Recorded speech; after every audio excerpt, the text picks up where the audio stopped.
अस्सलाम वालेकुम दोस्तों, मैं हूं जुल्किफल खान और आप देख रहे हैं बिन अकबर ट्रैवल्स का यूट्यूब चैनल। दोस्तों, आज की वीडियो ऑस्ट्रेलिया और न्यूजीलैंड के हवाले से बड़ी इंपॉर्टेंट है। मुझे बड़े सारे मैसेजेस भी आते हैं कि जी ऑस्ट्रेलिया के ऊपर आप वीडियो नहीं बनाते, आपकी वीडियोस कनाडा पे होती हैं, दुबई पे होती हैं, सऊदीया पे होती हैं, शेंजन पे, यूके पे होती हैं और ऑस्ट्रेलिया में आपकी बहुत कम वीडियोज़ होती हैं। तो आज की वीडियो ऑस्ट्रेलिया के बारे में बड़ी इंपॉर्टेंट है कि आप नवंबर में, दिसंबर में और जनवरी में जो ये सीज़न एंड है और ऑस्ट्रेलिया में ये टूरिज्म का सीज़न है।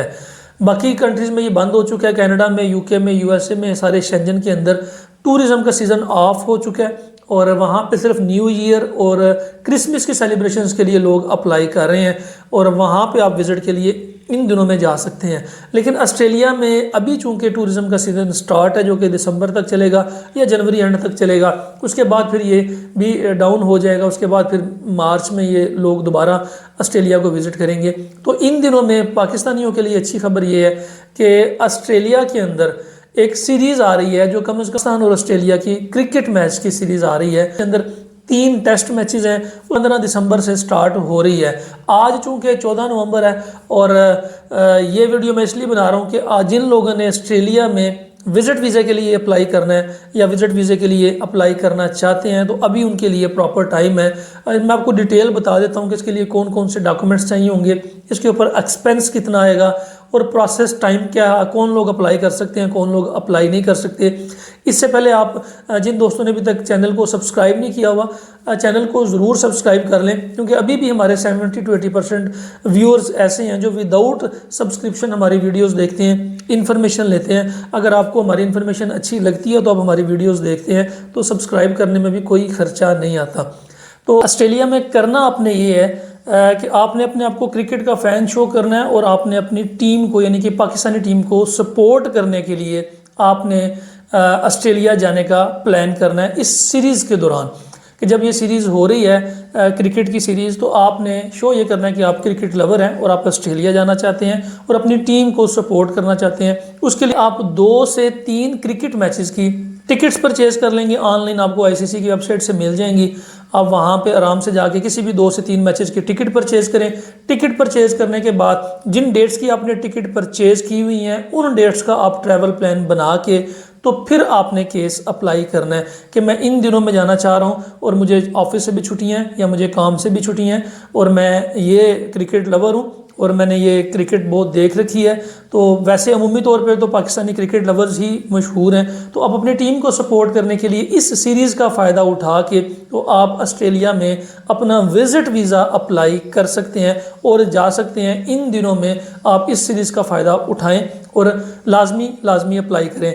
तरीकाकार क्या होगा ऑस्ट्रेलिया में अप्लाई करने का, उसके बारे में मैं आपको डिटेल में बताता हूँ। ऑस्ट्रेलिया में अप्लाई करने के लिए 3 से 4 बेसिक चीज़ें हैं। विदाउट ट्रैवल हिस्ट्री आपने ऑस्ट्रेलिया का विज़िट वीज़ा अप्लाई नहीं करना, क्योंकि ऑस्ट्रेलिया टूरिस्ट को सिर्फ टूरिस्ट समझ के ही बुलाता है। अगर आप टूरिस्ट हैं तो आपको साबित करना पड़ेगा आप टूरिस्ट हैं, और वो साबित करने का तरीका यही होता है कि आपने 2 से 3 या 4 कंट्रीज़ का टूर किया हो और आप उस कंट्री से वापस आए हो तो फिर आप टूरिस्ट साबित होते हैं।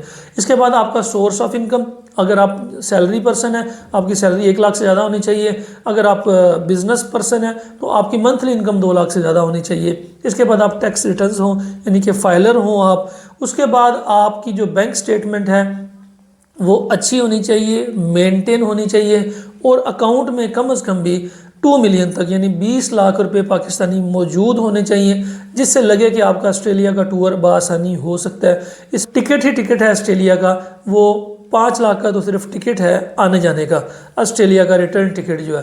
तो बाकी आपके पास ऊपर 4 से 5 लाख होना चाहिए वहाँ पे एक्सपेंस करने के लिए, और इतनी ही रकम आपके पास सेविंग होनी चाहिए। खर्चे करने के बाद आपके पास 1 मिलियन होना चाहिए। अगर आपके पास ये 3-4 चीज़ें हैं, उसके बाद आप मैरिड हैं, आपके पाकिस्तान के साथ टाइज स्ट्रांग है, बिजनेस टाइज स्ट्रांग है, फाइनेंशियल टाइज स्ट्रांग है, इसके बाद सोशल टाइज स्ट्रांग है, फैमिली टाइज स्ट्रांग है। ये टाइज स्ट्रांग किस तरीके से होती हैं? अगर आप मैरिड हैं, आपकी फैमिली है, या आप कोई पब्लिक ऑफिस होल्डर हैं, या फिर आप कोई समाजी काम करते हैं, या फिर आप कोई मजहबी पेशवा हैं, या फिर आपका ताल्लुक़ किसी मस्जिद के साथ है, किसी मदरसे के साथ है, तो आपकी स्ट्रांग टाइज जो हैं वो अगर शो की जाए तो फिर ऑस्ट्रेलिया का वीज़ा लगने के चांसेस ज़्यादा हो सकते हैं। ऐसे लोग जो कि बिल्कुल फ्रेश हैं, जिनके पास फ्रेश पासपोर्ट है और वो ऑस्ट्रेलिया या न्यूजीलैंड के लिए अप्लाई करना चाहते हैं तो उनको अप्लाई करने का फ़ायदा नहीं है। प्रोसेस टाइम इसमें ऑस्ट्रेलिया नॉर्मली बायोमेट्रिक के बाद 40 to 45 डेज़ लेता है। कभी 15 दिन में भी डिसीजन आ जाता है, कभी 20 दिन में आ जाता है, कभी कभी तो एक हफ्ते में भी डिसीजन आ जाता है। क्योंकि इससे पहले हमने वर्ल्ड कप की जब सीरीज़ की थी, जब ऑस्ट्रेलिया में वर्ल्ड कप हुआ था, तो 15 डेज़ के अंदर भी लोगों के रिस्पांस आए हैं, वीज़े लगे हैं।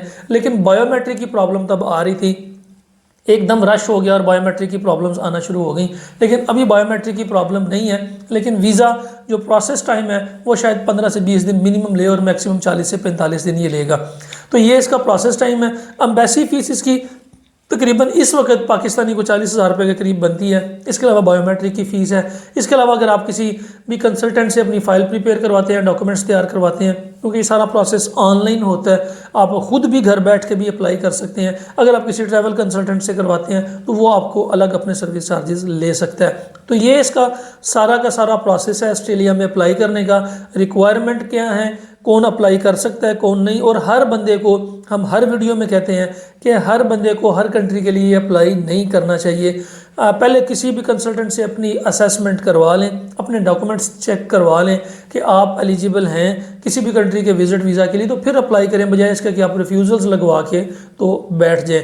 इसके लिए अगर आपको हमारी भी सर्विसेज चाहिए, स्क्रीन के ऊपर नंबर्स आ रहे हैं हमारे ऑफिस के, तो आप हमसे भी कांटेक्ट कर सकते हैं, व्हाट्सएप पे कांटेक्ट कर सकते हैं, ऑफिस विजिट करके भी कर सकते हैं और इस सीरीज़ के बारे में मज़ीद रहनुमाई भी हासिल कर सकते हैं। फ़िलहाल के लिए इतना ही। अपना और अपने साथ रहने वालों का खास ख्याल रखिएगा, अपने इस चैनल का भी। मुझे दें इजाज़त। अल्लाह हाफिज़।